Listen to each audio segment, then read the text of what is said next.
देखो, आज का बहुत इंपॉर्टेंट आर्टिकल है, ध्यान से सुनना। और किसी एक न्यूज़पेपर से नहीं लिया गया है, ये बहुत सारे न्यूज़पेपर को मैं बहुत सारे न्यूज़पेपर का एमलगमेशन है। अभी एक नया गाइडलाइंस आया है यूजीसी का, और वो गाइडलाइंस ड्यूअल डिग्री से लेके है, मतलब एक साथ आप 2 डिग्री ले सकते हैं। इसी पे आर्टिकल आया है। यूजीसी का जो गाइडलाइंस है, इसी पे आर्टिकल है। 2-3 जगह से कंटेंट इकट्ठा किया गया है और उसके बाद मैं आपको बता रहा हूँ, इसीलिए इसको ध्यान से समझिएगा। इसमें हम ये डिस्कस करेंगे कि जो यूजीसी का गाइडलाइंस है, अभी जो नई चीजें आई हैं कि एक साथ आप 2 डिग्री परस्यू कर सकते हो, उसका बेनिफिट क्या हो सकता है, उसके चैलेंजेस क्या हो सकते हैं, मतलब उससे और उसका कोई सजेस्टिव अप्रोच हो सकता है क्या। जो हर एक आर्टिकल में हम डिस्कस करते हैं, इसमें भी वही डिस्कस करेंगे। अब इसमें स्टार्टिंग से यदि हम बात करें, आज तक जो होते आया है, आप लोगों को भी पता है, जीएस पेपर 2 में आप इसको रिलेट कर सकते हो। एजुकेशन से रिलेटेड आर्टिकल है, तो जीएस पेपर 2 में आप इसको रिलेट कर सकते हो। आज तक जो होते आया है, एग्जाम्पल के तहत समझे, जैसे सुचिस्मिता का एग्जाम्पल मैं आपके सामने कोट करूं, तो अभी तक सुचिस्मिता यदि बीए कर रही है ना, suppose that she is pursuing BA in sociology, right, then she is not allowed to pursue mathematics, means if she is pursuing BA in geography, she will not be allowed to pursue chemistry in BSc, right? एक यदि वो BA कर रही है history के subject से या geography के सब्जेक्ट से, तो एट द सेम टाइम वो बीएससी मैथमेटिक्स से नहीं कर सकती है। अभी तक ये होते आया था।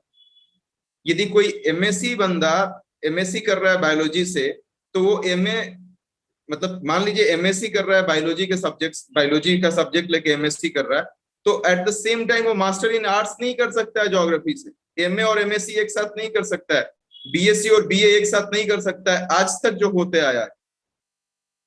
अब सुचिस्मिता के पास ये ऑप्शन है, ये ऑल्टरनेटिव है कि वो केमिस्ट्री से बीएससी कर सकती है और at the same time geography से बीए भी कर सकती है। ये यूजीसी का गाइडलाइंस है। इन्होंने एक 3 प्रोविजंस दिया है, इसको ध्यान से समझ लीजिएगा। प्रोविजन ये है कि एक साथ 2 रेगुलर कोर्सेज आप कर सकते हो। सुचिस्मिता जो पहले सिर्फ बीए कर सकती थी, अब ये ऑफलाइन दोनों कोर्सेज कर सकती है। बीए भी कर सकती है और बीएससी भी कर सकती है। बीए अब जिसमें भी बीए करना चाहे, लिटरेचर में करना चाहे तो लिटरेचर में कर सकती है, हिस्ट्री में करना चाहे हिस्ट्री में कर सकती है, ज्योग्राफी में करना चाहे ज्योग्राफी में कर सकती है। और इसके साथ साथ मैथमेटिक्स में भी बीएससी कर सकती है, केमिस्ट्री में भी बीएससी कर सकती है, बायोलॉजी में भी कर सकती है, और बॉटनी जूलॉजी जितने भी बीएससी के कोर्सेज आते हैं वो आप देख लीजिएगा, उसमें कर सकती है। मतलब बीए और बीएससी एक साथ ऑफलाइन कर सकती है। पहला प्रोविजन ये है यूजीसी का। दूसरा है कि वो एक ऑनलाइन कर सकती है या डिस्टेंस कर सकती है, और एक ऑफलाइन कर सकती है। सपोज दैट कि वो असम यूनिवर्सिटी में पढ़ रही है, तो वहां से इसने बीए कर लिया सुचिस्मिता ने, और इग्नू से उसने बीएससी कर लिया, एक साथ कर सकती है। मतलब एक डिस्टेंस लर्निंग या ऑनलाइन, डिस्टेंस और online on and average same ही है, तो एक डिस्टेंस से कर लिया और एक रेगुलर से कर लिया, ऑफलाइन कर लिया। और तीसरा गाइडलाइंस है कि दोनों ऑनलाइन कर सकती है। मतलब उसने इग्नू में एडमिशन ले लिया, सपोज दैट सोशियोलॉजी में, और फिर इसने एसएमयू में एडमिशन ले लिया, सिक्किम मणिपाल यूनिवर्सिटी में केमिस्ट्री में ले लिया। तो ये यही प्रोविजन है। यूजीसी का 3 गाइडलाइंस है, 3 प्रोविजन है जो नया गाइडलाइंस आया है। पहला कि 2 रेगुलर कोर्सेज आप एक साथ कर सकते हैं ऑफलाइन। दूसरा कि एक ऑफलाइन और एक ऑनलाइन कर सकते हो। तीसरा दोनों ही ऑनलाइन कर सकते हो। ये सब एक साथ साइमल्टेनियसली आप कर सकते हो। एक बात और ध्यान में रखिएगा कि ये सिर्फ नॉन टेक्निकल चीज के लिए ये प्रोविजन है, और जो टेक्निकल है जैसे पीएचडी और एमफिल नहीं कर सकते हो। यदि आप पौलमी देवनाथ पीएचडी कर रही है कंप्यूटर साइंस से, तो इनको ये लगे कि हम पीएचडी सोशियोलॉजी से भी कर लेते हैं, तो ये संभव नहीं है। आप एमफिल नहीं कर सकते हैं, आप पीएचडी नहीं कर सकते हैं, इसमें ड्यूअल डिग्री नहीं ले सकते हो। इसके अलावा मास्टर्स एंड ग्रेजुएशन में आप ऐसा कर सकते हो।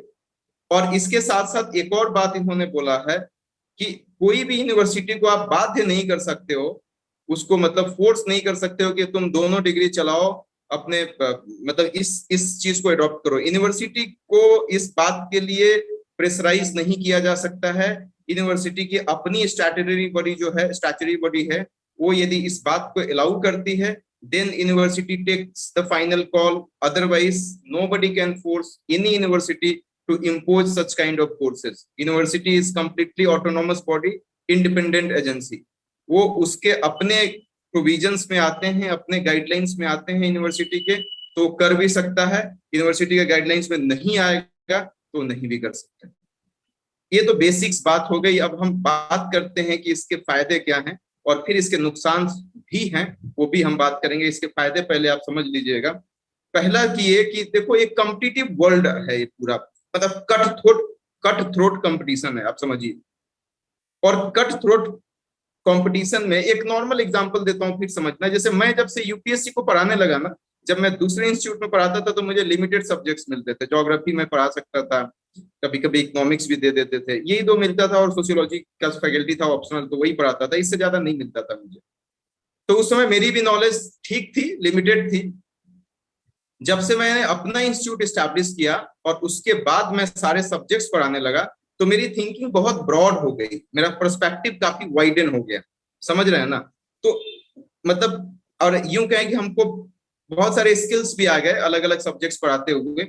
और आप लोग छोड़ दो मेरी बात, मैं अपने ऊपर हर चीज को नहीं लेके आता हूँ। आप लोग देखिए ना, आप लोग सब सब्जेक्ट पढ़ना जिस दिन से स्टार्ट किए हैं, आप सब लोगों को पता होगा कि आपकी आपकी थिंकिंग कितनी ज्यादा ब्रॉडन हो गई है, सॉरी, पहले कैसी थी और अभी कैसी है। ये सब सब लोगों ने इस चीज को विटनेस किया है। तो इसी चीज को मद्देनजर रखते हुए गवर्नमेंट ने इस डिसीजन को लिया है। गवर्नमेंट ने इसको अलाउ किया है कि आज का डेट जो है ना, बहुत कॉम्पिटिटिव वर्ल्ड चल रहा है, बहुत कट थ्रोट कॉम्पिटिशन है, सर्वाइवल ऑफ द फिटेस्ट का जमाना है। और इसीलिए आपके पर्सपेक्टिव को वाइड करने के लिए, आपके स्किल को और ज्यादा डेवलप करने के लिए, आपको और ज्यादा एक्सपोजर देने के लिए, ये दो सब्जेक्ट्स आपको एक साथ पढ़ाने की अनुमति दी गई है गवर्नमेंट के द्वारा। इससे ये फायदा होगा कि आपकी एम्प्लॉयबिलिटी स्किल्स जो है ना, वो ज्यादा इनहांस हो जाएंगी और नौकरी ज्यादा इजीली आपको लग जाएगा कंपेयरिंग टू जो पहले हुआ करता था। ये पॉइंट नंबर 1 है, अच्छी नीयत है, इसको मैं अप्रिशिएट करता हूँ। दूसरी बात इन्होंने ये कहा है कि आईआईटी का जो बंदा होता है उसको बहुत कम ह्यूमैनिटीज का नॉलेज होता है, और वाइस वर्सा है, मतलब कंपार्टमेंटलाइजेशन है।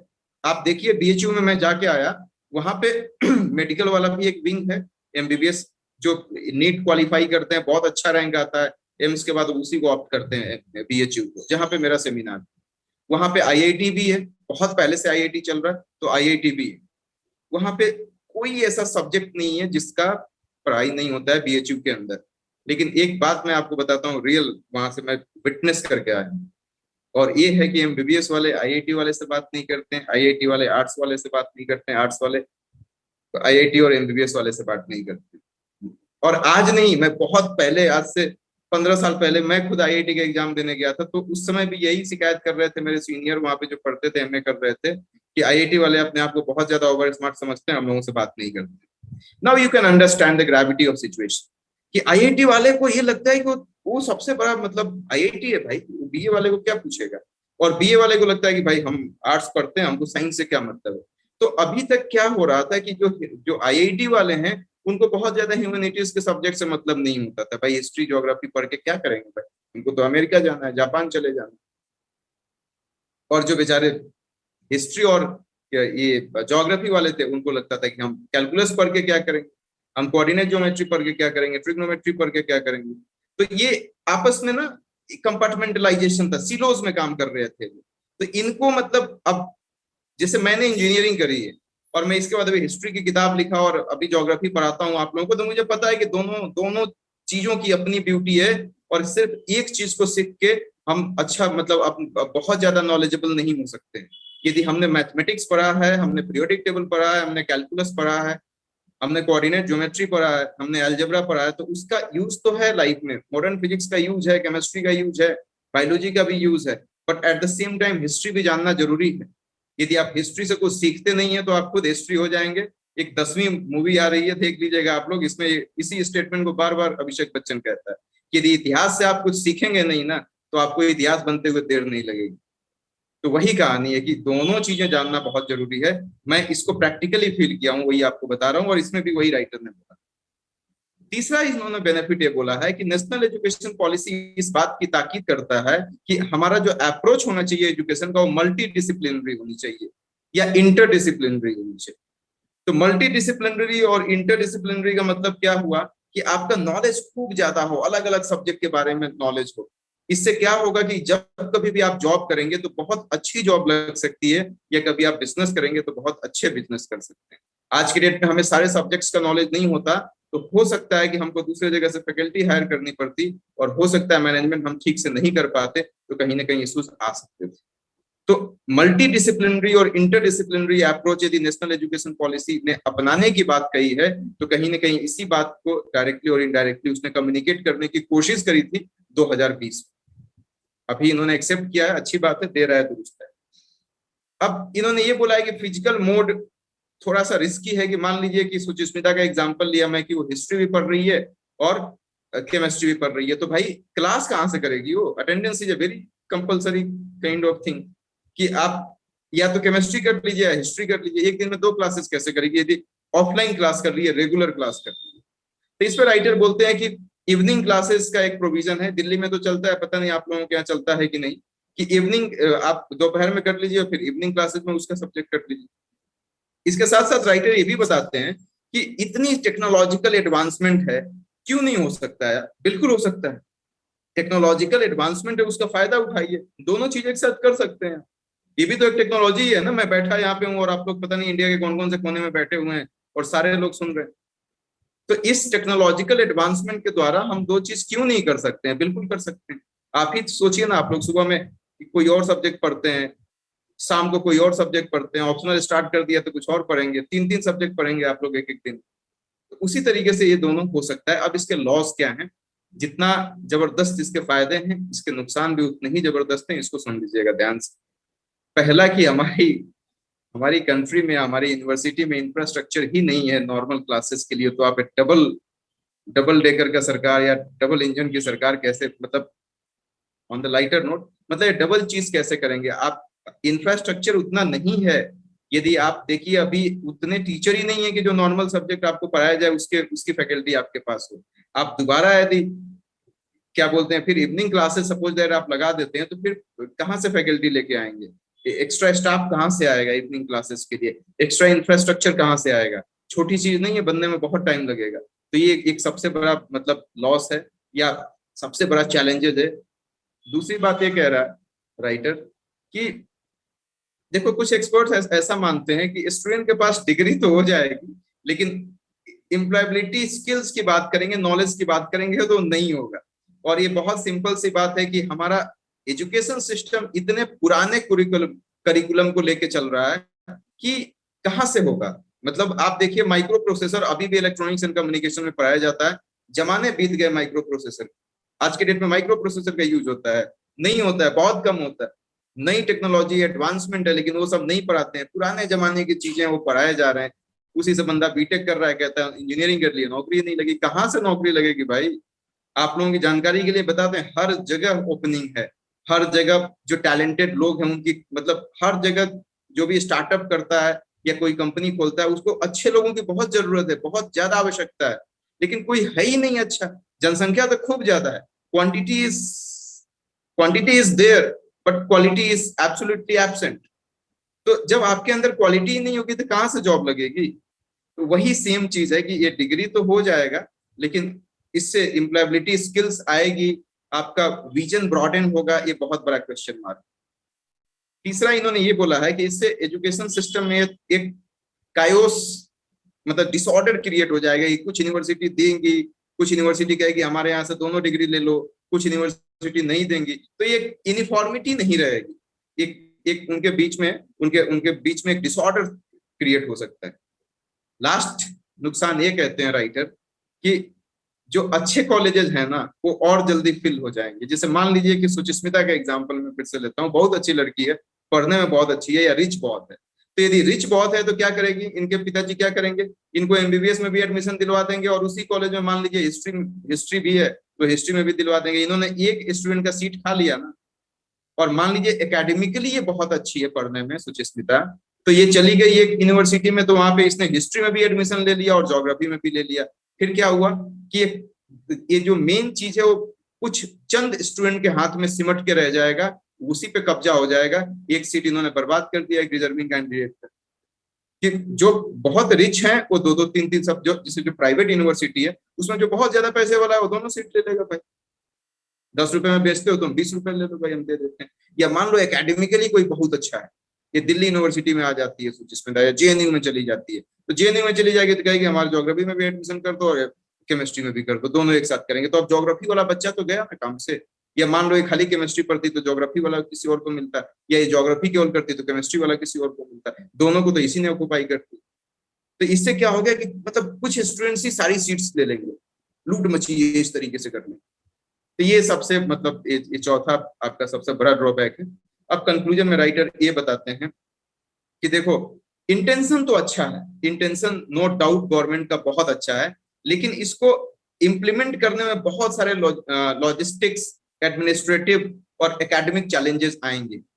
तो राइटर ये बोलते हैं कि आप दो रेगुलर जो है ना उसको छोड़ दो, रेगुलर वाले को छोड़ दो, मतलब 2 रेगुलर वाले को छोड़ दो, संभव नहीं लग रहा है। आप ये कर दो कि एक रेगुलर और एक ऑनलाइन एक साथ कर सकते हैं बच्चे, या दोनों ऑनलाइन कर सकते हैं। ऑनलाइन मतलब डिस्टेंस लर्निंग, समझ रहे हैं ना आप, इग्नू वगैरह हो गया। तो आप खाली रेगुलर वाले को छोड़ दो, रेगुलर वाले में ऐसी दिक्कत आ सकती है।